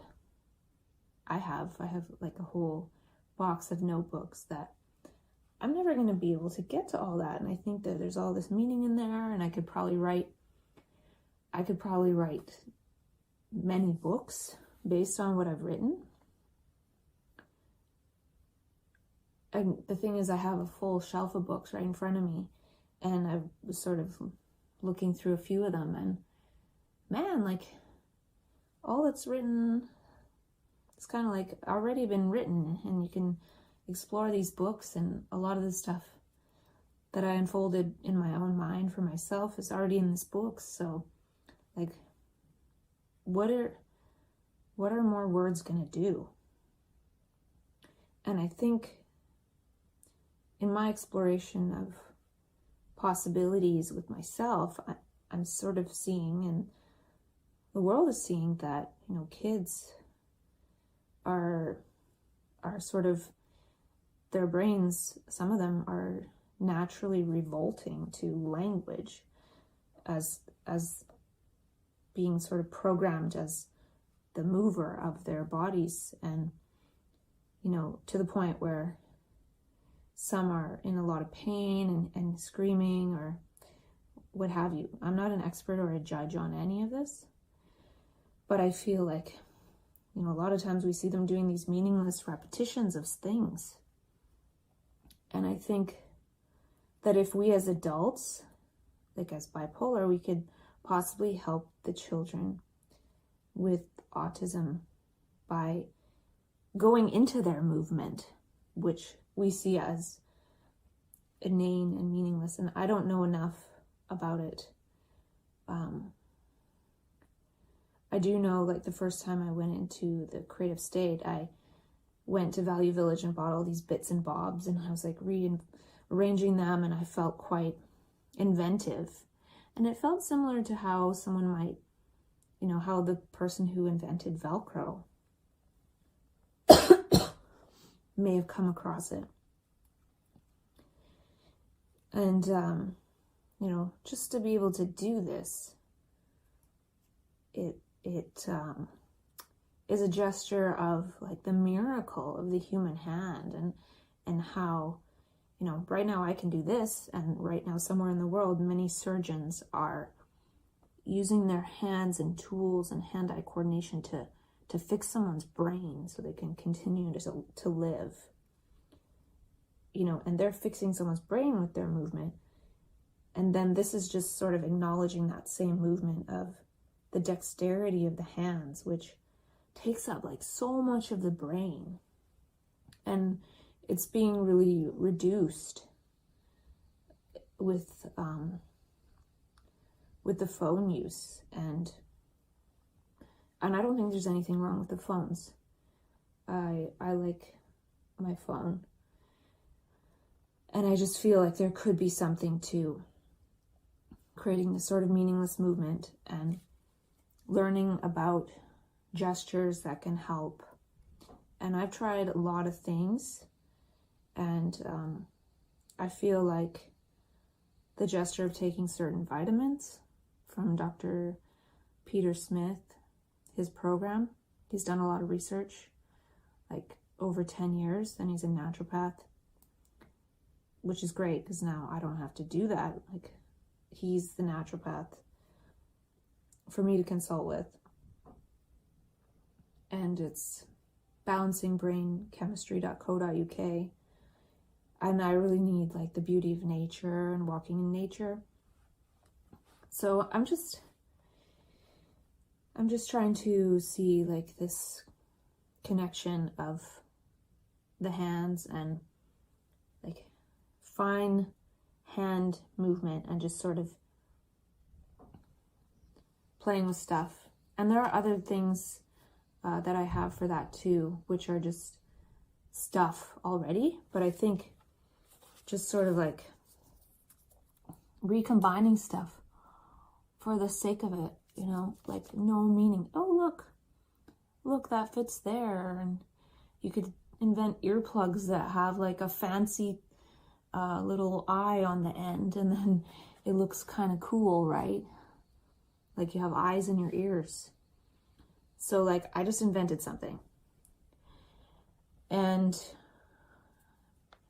now I could spend the rest of my life going with this invention. Or, you know, I could share, hey, like by doing 427 today, this is what I discovered. And 427, it's also like, you know, there's 420, which is, you know, take some kind of marijuana and like go into one's inner consciousness and maybe lay there. I don't really know because I don't do that because I have psychosis to do that for me when it happens. And then this is like, okay, do that if you want. But 7 minutes later, like grab your stuff and start playing around. Like if we want to use that as like a pain relief, and there's so much suffering and pain in the world, like how can we not? Sometimes like we either take pharmaceuticals or we take street stuff, like whatever. But by doing this, you know, we're bringing that inner space of the gesture of trying to remove the suffering into also the outer space of trying to just like play around. Like, and this also, I feel, if, you know, we kind of were raised and conditioned how most people are, it sort of puts the brain back in the state prior to conditioning where, you know, if you're a child, you start like reaching for stuff and seeing how it fits together and like developing your hand-eye coordination. So then when we start to do this too, it's creative. And, you know, part of creativity and bringing that online is really to quiet the mind. And, you know, a lot of times if we really create something creative, we're like, I don't even know how I did that. So this puts the brain in that sort of state. You know, we can kind of go back to the pre-child or pre-programmed state.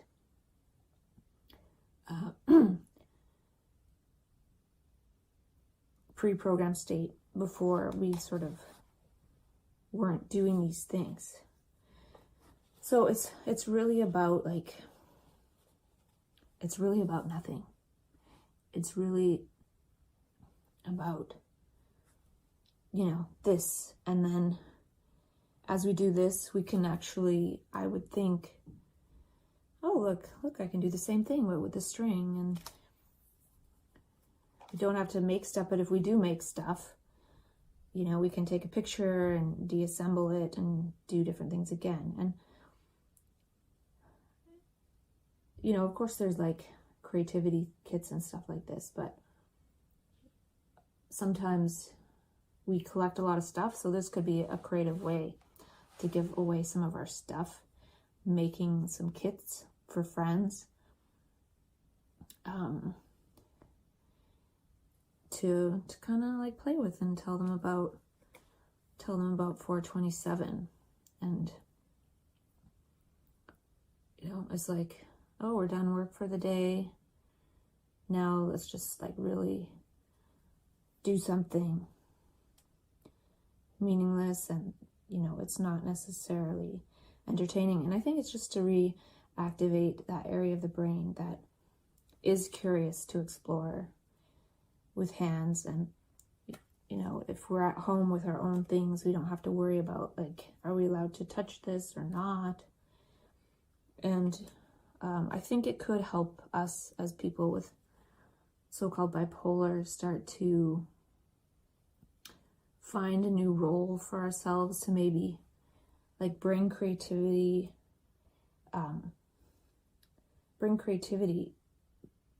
into the world more, using our hands, eyes, and heart without talking, without so many words. Because the words, like in my experience, the first 3.5 years, I wasn't like interested in researching bipolar or any like words or proving anything about it. And I was pretty much fine. And then after I was more interested in like researching it and learning about it, and then I started to have more like relapses. So this isn't to like cure anything. This is just to acknowledge that we have these really dexterous hands, and we can start thinking about like, yeah, like what can we share when we're in that higher energy, when we're wanting to share. We could share like, hey, I'm trying to share this sort of like creativity of like hands, eyes, and hearts, like heart moving together. And that would be a way for us to share with people, because sometimes we're just like randomly talking, and that gets our brain excited, and we feel like people understand, but maybe they don't. And I had that experience recently. But if we can sort of together create a way to share creativity, which is one of the things that is proven to be linked to so-called bipolar, share the creativity and less of kind of like things, getting the hands, because otherwise it's us out there moving with a lot of these words that we'd either say out loud or write down. And there's so many of them, they just get lost in translation and, never put anywhere or published. And then we feel sort of like useless in a way. So, so this has to be taken with a grain of salt, because, it's better to like collect bits and bobs that are free or inexpensive. And, it's also a way for people with so-called bipolar to participate in the economy, augmenting like the health industry. If we're going to spend our money, spend it on healthy stuff, and then we feel a lot better. Not that we have to be healthy all the time or anything, but just sharing these gestures of health and sort of having something as a reminder. So there are other programs out there like RAP, that is like Wellness Recovery Action Plan. You try to like brainstorm everything you can do for yourself to keep yourself well. So you can create like a visual version of the gestures as reminders. So like could create like a table with certain items that are related to what it is that you need to do. Because what this does is it allows the body to get into a state of visually seeing the thing and acting on it, instead of relying on a movement of the mind to then go and pick something out. It's like a movement of what is around us. So we learn sort of perception action, which is, we need to, I feel, learn how to do perception action with our whole body and not only words. because I think the words are really making us not as well in a way. Like, there's so many words out there and words about words. It's so heady. Just getting back in the body, like, this is sort of like going back to a childlike state. And in a gesture, like sitting down and just sort of kind of playing with stuff randomly for no reason, just because it's there. And we could find out which things are more helpful, like, oh, and then this is kind of like this, and then seeing how this could create an idea for this, and then, well, then what else could this or this create an idea for? And I think, too, we can also start to create a role for ourselves whereby,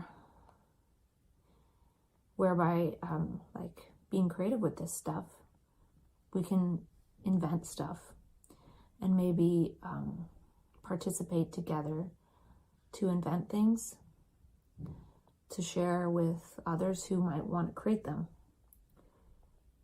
who might have the capacities to do so. And so doing this, we might see that if we're not so much into like explaining, but like creating, you know, we can use words sometimes, like create a song. Yeah, I don't know, there's more to it than that. But, you know, gestures of safety, eventually creating a magical backpack. And I made a video of that. And basically, it's about having a bunch of different things in the backpack.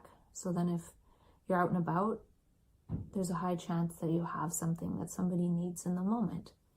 And then it feels good to be able to be helpful in context instead of like sharing words that are kind of out of context. So like if I feel like we can translate less of the words and trying to explain, which in Mania is like explaining how beautiful and wonderful life is and look at that bird and this and that, which is great. But when we do that movement too much, then the opposite movement of that is starting to explain symptoms, because we've sort of talked ourselves up and out of the regular, movement of how society works. And yeah, I don't know if this will do anything, but, you know, people do this thing where around the world they'll sit and meditate at the same time, like sit quietly and try to be quiet and open. So if we do this thing at the same time, where we're moving our hands and our eyes and our heart at the same time, it could be powerful. And the thing is, a lot of us are stuck in basements, or, you know, this is something that we can just do at home. And again, it's really supposed to be entirely meaningless. And if we're all as a certain like tribe of the human population, more of us doing this at the same time, it could create sort of this openness to, you know, this perception action. Because when we're manic and we're out in reality, we're like, ooh, this, like, everything seems like a good idea, and we go with it, and we keep going with it until basically we're on a path that we didn't even know how we got there. So, you know, this could open up some of that space, but just at home. And I don't know what it'll do, but I just think it could be something. Like, I just want to glue this here and then sell eyeball earplugs for $10. I don't know. Maybe I just discovered what I need to do for the rest of my life, just in this bit here. And the thing with bipolar is we get so many ideas that if we do this, some of the ideas we've thought of in the past, like millions of them, might come to some kind of like little prototype, and then that is more shareable than just like words. We can start sharing pictures of that. And yeah, like there's so much stuff that people do that I'm just gonna do it for the sake of whatever. And this is sort of the same thing. And this gets us out of this like trying to justify ourselves or like plead not to be stigmatized or whatever, just sort of going into this other space, and also acknowledging we don't really know what things mean. We can sometimes think we do. Maybe doing nothing and just sort of sitting here like this changes the world. Like this is sort of how we started, like crouched down over some rocks and like going like, oh, like here's a tool, and then it passed around. So I think by doing this, we could possibly change the world or bring some kind of manifestation to some of our ideas that we've already machinated a million times. And then, you know, we can share with other people. And, you know, this is sort of, we're trying to share how it is in so-called mania. Just by being manic, we're trying to share, it just gets shared, but in sort of a way that's not understandable. So this is sort of like, you know, people don't seem to understand, or I don't understand, like I don't understand anything, but the body can still seem to move by itself, and it could be moving in a creative field where the creative field is moving the body instead of the habitual field. So I don't know.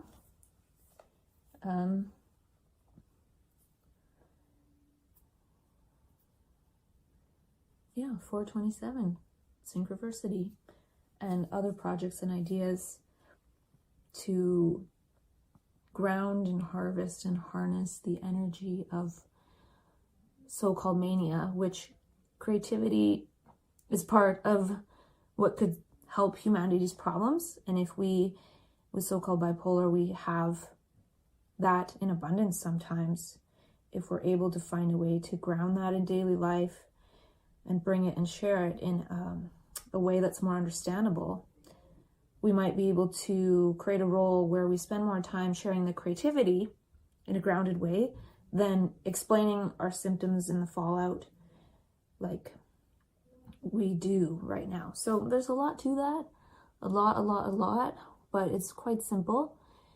And I think getting back to simplicity could help us, because we've tried with words for a long time. And I think humanity, there's just so many of us on the planet that it could literally be that there's so many words, but there's just so many brains that these words can't even come in to coalesce as an ego self to start moving the children in the same way, because we need to find a different movement, a different way of living. And it could be by first acknowledging that I don't know what anything means. And I think that's part of the Course in Miracles, is I don't know what these things mean. I don't know, like here's some things, start, you know, playing around with them and get back into our hands and like this, because if we don't, it's possible that one day we'll eventually be born like this, kind of like penguin, because we only are doing this. So the fingers will decide, oh, well, we only need a mitt in order to sit here and do this. Oh, actually, maybe like this, because some controllers have more like this, right? So I don't know. I really don't know. And that's part of what this is. Like, I freaking don't know. But I have a body that can move these things like this. And it's kind of like a child, you know? And like the children, some of the children they're doing these things where they're just going like, and we're like, we don't know what it means. But what they're trying to say is what we're trying to program them with is meaningless, or it's not the way. So by doing this, we might actually be able to tap into the intelligence of what they're doing that to us seems vastly unintelligent and meaningless, but we can go into it with them. And I think this might create a space in consciousness to help them too, because we're so much at them. And even with bipolar, like, we're in this creative space and then we start to fall out, and sometimes we get angry. And I read from Matt Kahn that these sometimes rude responses are a request for space, but generally sometimes we get hospitalized, which is a way to create space, but we're like being kind of probed and they're trying to help us get that sense of self back. So this movement too is to get rid of that sense of self and go into this meaningless movement of how, the hands, the eyes, and the heart and the body, they can move in all sorts of ways, no matter what the mind is doing. But by actually paying attention, we might create something. And then we see what we can create with our hands, eyes, and heart together, moving in meaningless ways. So I don't know. Let me know. What do you think?